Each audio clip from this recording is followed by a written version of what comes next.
ในวันที่ 5 ธันวาคม 2025 ที่ผ่านมา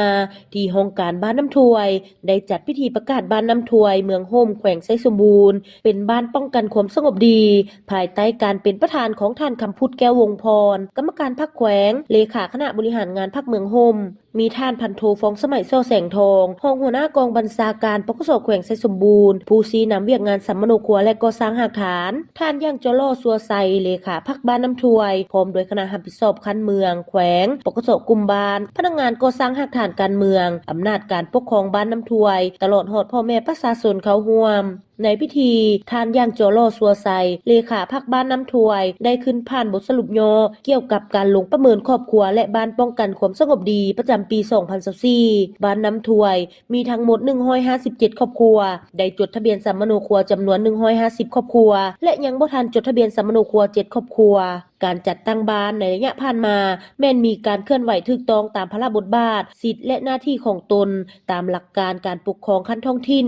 ย้อนแนวนั้น บ้านน้ำถวยจึงได้ถูกรับรองเป็นบ้านป้องกันศาสตร์เข้มแข็ง บ้านวัฒนธรรม บ้านแบบอย่างทางด้านสาธารณสุข บ้านปลอดคดี การจัดตั้งบ้าน พร้อมด้วยพนักงานหากฐาน และพนักงานปกสกุมบาล ได้มีการประสานสมทบกันอย่างกลมเกลี่ยว เพื่อสร้างแผนการเคลื่อนไหวสร้างครอบครัวและบ้านป้องกันความสงบดี พร้อมทางได้ห้างข้อตกลงแต่งตั้งคณะรับผิดชอบ เพื่อดำเนินการเคลื่อนไหวปฏิบัติแผนการสร้างบ้านน้ำถวยเป็นครอบครัวและบ้านป้องกันความสงบดี ตาม1โครงการ1แผนงานและ15กิจกรรม ซึ่งได้นำเอาเนื้อในแนวทางนโยบายของพรรค กฎหมายและระเบียบการต่างๆของรัฐ มติคำสั่ง โดยเฉพาะแม่นแนวทางป้องกันศาสตร์ป้องกันความสงบ มาเผยแพร่เสื่อมซึม ให้พ่อแม่ประชาชนภายในบ้าน1ครั้ง มีผู้เข้าร่วมทั้งหมด20คนหญิง1คนเคลื่อนไหวเก็บกำบัญชีการหนิ่งติงของพลเมืองเช่นคนมาพักเสาชั่วคราว คนบ่มีหน้าชั่วคราว และคนเพิ่ม มีทั้งหมด66คนหญิง41คนขึ้นบัญชีพาหนะอาชีพพิเศษ เก็บกู้อาวุธลาเนื้อได้6กระบอก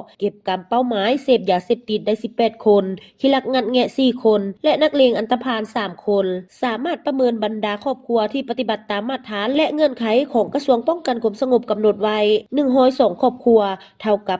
99.6 ส่วนร้อยโอกาสเดียวกันท่านพันโทเฮอล่อจาต้งเยอหัวหน้าแผนกสัมมโนครัวและก่อสร้างหากฐานปกสเมืองโฮมได้ขึ้นผ่านข้อตกลงเลขที่1256ทับโจขอสบลงวันที่8กันยายน2025ว่าด้วยการรับรองเอาบ้านน้ำถวยเมืองโฮมแขวงไชสมบูรณ์เป็นบ้านป้องกันความสงบดีและข้อตกลงเลขที่41ทับจมมหลงวันที่29มังกร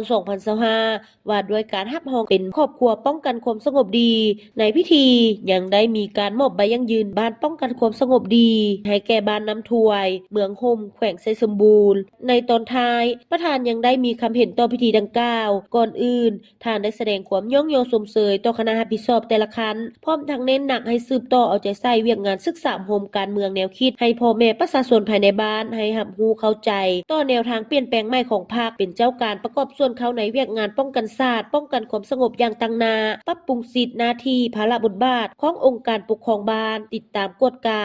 นำพากำลังป้องกันศาสตร์ป้องกันความสงบบ้านป้องกันเวรยามตามขอบเขตความรับผิดชอบของตนในวันสำคัญต่างๆของพรรคของชาติให้มีความสงบปลอดภัยสืบต่อรักษามูลเชื้ออันดีงามพร้อมกันปกปักรักษาและสร้างสรรค์พัฒนาบ้านรับประกันให้บ้านน้ำถวยมีความเจริญรุ่งเรืองศรีวิไล